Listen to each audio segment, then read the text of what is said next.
Naam, ndugu zangu ahli alhaq wal istiqama alibadhia. Kwanza hapa kabla sijaendelea niseme, ninaposema ahli alhaq wal istiqama alibadhia, kwamba ni watu wa haki na walionyooka, maibadhi. Basi kila ibadhi kwanza jitambue, na kila Muislamu asijakaona labda tunajipachika jina. La, haya majina yako zamani, na kila dhehebu wamejiwekea majina yao, kama vile ambavyo ahli sunna wal jamaa ni rahim ambayo ndani yake kuna Shafi'i, madhhabi Shafi'i, al-Maliki, al-Hanafi, al-Hanbali, wazi, na mengine ambayo pengine yamesambaratika, lakini yanajumuishwa na ahli sunna wal jamaa. Na sisi asili ya madhehebu yetu sisi tukijiita ahli alhaq wal istiqama au almuslimun au min babi ta'rif alibadhiyya. Hili sitaki nirefushe kwa sababu ni swala jingine ambalo pekee linataka muhadhara, lakini kwa kujifahamu tu, tukisikia hapa tunataja ahli alhaq wal istiqama, watu waliokuwa na haki na walionyooka, basi ujue ndio maibadhi, ndio akina sisi. Kama vile ambavyo mashafi wakiwa peke yao basi hujiita ahli sunna, wakafahamika kwamba ni wao mashafi. Mahanafi wakiwa katika nchi zao peke yao wakijiita ahli sunna, wakajulikana ni wao mahanafi.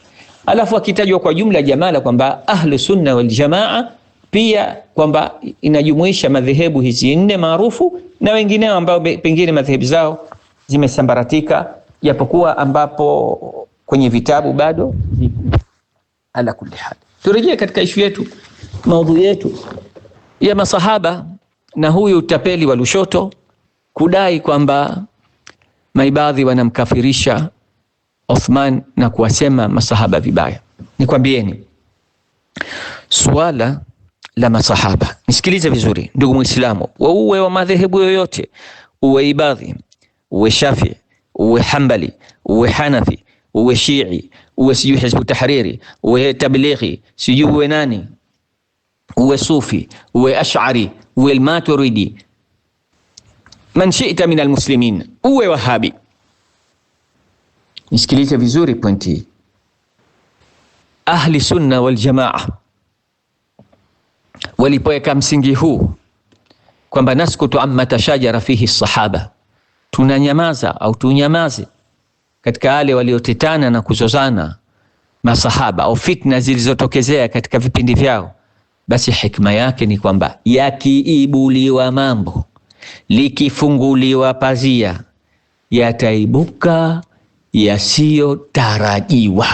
Narejea tena, likifunguliwa pazia, likifunuliwa godoro, yawataonekana kunguni ambao mwanzo kabla ya kufungua godoro ilikuwa hawaonekani. Narejea tena kwa mara ya tatu, likifunguliwa pazia, likifunguliwa dirisha, yataonekana yasiyotarajiwa. Ala mustawa, narejea tena, ala mustawa, narejea tena, ala mustawa jamii almadhhab, tena kwa madhehebu zote. Sijui nimefahamika ndugu Islam, kwamba hakuna madhehebu hata moja waliosalimika kuwazungumza masahaba kwa vibaya, iwe hivyo walivyowazungumza bihaqin au bibatilin. Kwa hivyo wewe chagua kwa raha zako hukumu wanao wasema masahaba, chagua kwa raha zako, tafuta kauli ambayo unaipenda wewe, mbaya yao nzito yao uiweke, kwamba anayemsema sahaba hukumu yake auliwe, anayemsema sahaba hukumu yake apigwe mawe mpaka afe, anayemsema sahaba achukuliwe kwenye ndege alafu ipaishwe alafu atupwe, aekwe juu ya jumba la ghorofa atupwe, achimbiwe shimo azikwe akiwa hai, apigwe bakora, akatwe pande na masala mengine. Hiyo hukumu utakayochagua ukishaiweka, tunachokuomba ni kitu kimoja tu. Narejea tena, hii klipu nitaimalizia katika kurejea ili asije katokezea tapeli mwingine min aqsa al-Madina, kutoka huko Lushoto au Rwanda au Burundi au Tanzania au Zanzibar au Pemba au popote, min aqsa al-ard ila aqsaha wa min adna al-ard ila adnaha, popote atakapotokezea mwambie bwana, hii hukumu ukishaiweka, naomba usije ukafanya taasub na kasumba ikawa hukumu hii itawahusu maibadhi tu, hukumu hii itawahusu mashia tu. Uwe mwadilifu kwamba hukumu kila aliyomsema sahaba basi hukumu hiyo umpitishie. Na leo ndio kazi ambayo tutaifanya, kwa sababu huyu pangu pakavu wa Lushoto, tapeli wa Lushoto, kasema kuna watu wengine hajui kama wamewasema masahaba. Yaonesha ikiwa hajui kwamba masufu wamewasema masahaba, hata hana habari kwamba mawahabi wenzake tena anawaheshimu, akainamisha kichwa anapowataja wamewasema masahaba kwa lugha chafu na mbaya. Tutathibitisha inshallah, tusiwe na haraka. Hii ni kuweka bayana tu sisi, na mimi kwa taarifa tu, hii kalima naitoa, tuko katika al-ashr al-awail min Dhulhijja, tuko katika 10 la kwanza la Dhulhijja, ambalo 10 hili limetajwa kwamba hakuna amali bora atakayofanya mja katika siku hizi ikawa ni bora kuliko kufanya wema, la amali salih. Tena masahaba wakamuuliza, ya Rasulullah, wala jihad fi sabilillah, wala jihadi? Akasema hata jihadi haitofua dafu isipokuwa kwa yule ambaye atatoka na mali yake na nafsi yake ende vitani kupigana, halafu asirejee la na mali wala nafsi yake, kwa maana ilitoka na mali yake kapotea huko, kamaliza huko, au katekwa na yeye mwenyewe akauliwa. Kwa hivyo natoa kalima hii kama ni amali yangu ya kheri, na muomba Allah subhanahu wa ta'ala aitakabalie katika kipindi hichi kitukufu, ili kuwaelewesha Waislamu wajue wapi kumbe sisi tunaweza kukutana na wapi hatuwezi kukutana.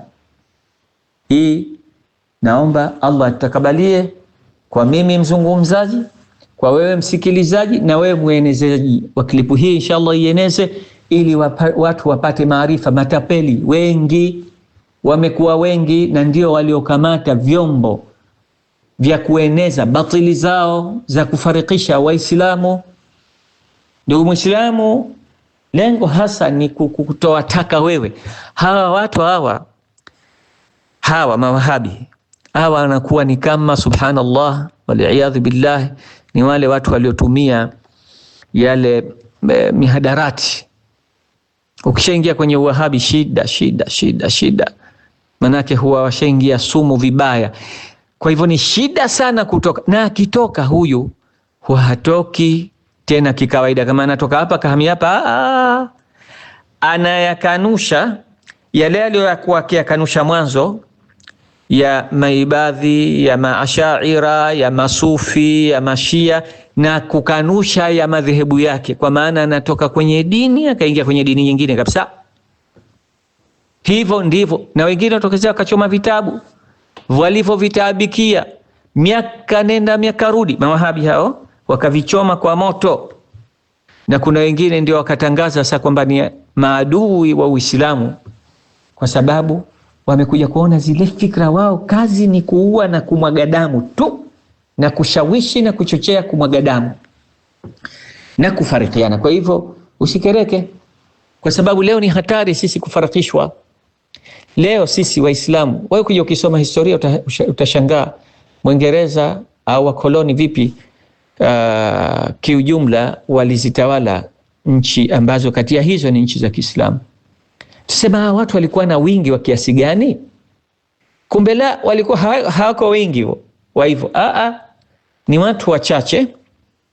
Utakuja ukuta ambua Sudan au Misri vipi imechukuliwa, imevamiwa na pengine majemedari pengine 300 400 tu wa kikoloni. Waliobaki ni Waislamu wa nchi nyingine, ikiwa watokea India au watokea nchi za Maghrib au zatokea Jazair, wakaja wakaingia huko wakapigana na Waislamu wenzao wakawashinda, watu wakakamata nchi. Bali inatajwa katika sehemu nyingine walikuwa pengine majenedari majemedari majeshi wa 8 au 18 au 28 au hadha aladad. Nafahamu. Kwa hivyo na hawa watu leo wanatugawa ili tusishikane. Uone Uislamu kwa kwao tu. Halafu hata ukija ukifuata hizo itikadi zao potofu na bid'a zao za kumfanya Mungu mpaka yuko kwenye maumbile kama ya kibinadamu, kama hivi tulivyo katika sisi, kichwa, masikio, mabega, mikono, tumbo, mgongo, miguu, ndio astaghfirullah al-aliyul azim, ndivyo alivyo Mungu anayemwabudu. Basi utakuja kuta haya, ushaingia kwenye itikadi hizo wao kwa wao. Sasa mara wasikia kuna Ansari Sunna, mara kuna Salafia, mara si Hujuria, si zogo gani. Na ndio maana kipindi cha nyuma walikuja watu kutoka Yemen wakavamia Raha Leo wa Sheikh Nasr Bachu kule, wakakaa nao. Walivyoondoka wakatoa takriri yao na wakatunga kitabu. Wakenda Tanga, wakapita na mikoa mingine, wakaandika takriri kuhusu Salim Barhayani. Sheikh Nasr Bachu akasema ni mtu ambaye imemfikia da'wa ya Ansari Sunna wala haifahamu uovu na ubaya wake, na ni watu wajinga wasiofahamu da'wa salafia. Kwa hivyo wakatiwa kwenye bid'a, na kitabu kipo. Salim Barhayani kaitwa majina aliyoitwa pamoja na kutuhumiwa kwamba ni mwizi. Naam, wametunga kitabu kinaitwa 40 yawman fi Tanzania. Hichi kitabu nilibahatika kukipata mimi nacho. Unaona? Kwa hivyo na wao wamekatana mapande, na watu hawa, viumbe hawa wakikatana mapande, ni wale watu wanaosema msalie Mtume. Naam, kuna lugha watu mtaani akiona jambo kubwa limemkulia, sema msalie Mtume. Jambo kubwa. Asalala. Jambo kubwa. Hawa ndivyo wanavyokatana mapande. Ushaona? Wakatiana katika bid'a wao kwa wao. Haya, turejee. Sasa katika suala la masahaba niseme tu jamani, hakuna madhhabi iliyosalimika, kwa sababu walivyozungumza walikuwa wanazungumza anil waqi', kitu kilichowahi kutokezea. Ndugu Muislam, ili unifahamu vizuri, napenda kupiga mfano huu kwa sababu kila mtu unampiga katika akili yake, unamclick, anajua kwamba hapa kweli huu ni ukweli usiopingika. Niwe madhehebu yoyote, nikisema moto unaunguza moto, hakuna dhehebu utasema moto unguzi bwana. Moto unaunguza, naam unaunguza. Moto uliokuwa haunguzi labda ni ule atakaupa amri Allah, kuni bardan wa salaman ala Ibrahim, wazi, au labda iwe ni moto bandia. Lakini ikiwa ni moto huu, moto ambao twapikia tunaujua sote, basi ukisema unaunguza basi hakuna. Lakini madhehebu fulani kwetu sisi moto hauunguzi. Kuna madhehebu ukiwa ni mtu wa bid'a utaungua, kwa si wa bid'a sisi mawahabi hatungui. Moto huo hapa duniani haupo, na ikiwa upo basi ni wabandia, ambapo akiingia wa bid'a na asiye wa bid'a, akiingia Muislamu asiye Muislamu, wote tutakuwa hawaunguzi au hawaungui. Naam, kwa hivyo vile vile mfano huu naupendelea kutoa mimi ile kusema jamani, laiti baba na mama, kwa maana mke na mume wamegombana, wana watoto wameshuhudia ugomvi ule umetatawar, umekuwa mpaka ikabidi wapigane vibao, wapigane mitama, wapigane konzi, wapigane miko, wapigane pawa za kupikia, warushiane maji ya moto, wafanyane hivi wazi. Halafu ule ugomvi ukamaliza.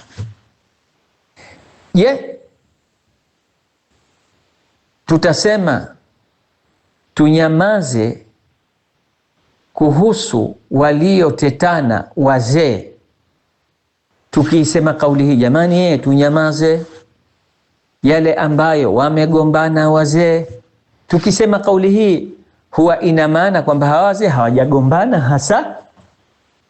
Nafikiri hakuna aliyekuwa na akili zake timamu akasema kauli hiyo, kwa maana ukweli utabakia waligombana. Huo ukweli number 1. Na kuja fact number 2, ukweli number 2. Ukweli namba 2 ni kwamba hapa walipotetana na kuzozana mpaka kupigana, kurushiana maji ya moto na kuathiriana, ni lazima yuko mmoja ndiye aliyokuwa na kosa la msingi, ndiyo aliyoanza kufanya ugomvi, ndiye ambaye aliyofanya kosa kubwa zaidi. Ikiwa hata mwingine kaanza, lakini mwingine ndio aliochukua hatua mbaya zaidi. Wazi, ikiwa katika kuna maneno walitupiana, ikawa kuna matusi yakalengwa makubwa ambayo hafai, hayastahiki hasa kutajwa, lakini itabakia ukweli kwamba haya matusi yalitokezea. Maji yalirushiwa mtu akaungua, kisu alichomwa mtu, damu zikamvuja, akapelekwa hospitali, kesi ikafika polisi, lakini kisha ikazimwa. Kwa hivyo ukweli utabakia, lakini tu tunaona bwana, waliotetana wazee tusiyalete ili tusiibue hizi fitna, hali ya kuwa kitu kishapita. Nafikiri mpaka hapo utapata wazi picha ya kuhusisha ukweli uliopo hapa na katika tatizo la masahaba, fitani sahaba, kwamba mambo yalitokezea, itabakia ni fitna zilitokezea, watu wakapigana, watu wakauana, watu wakawatukana wengine. Hayo yalitokezea, wala hili hakuna mwenye ujasiri wa kusema kweli ikisha akaja akasema haya hayakutokezea. Hiyo ni ukweli wa pili. Na tunaendelea.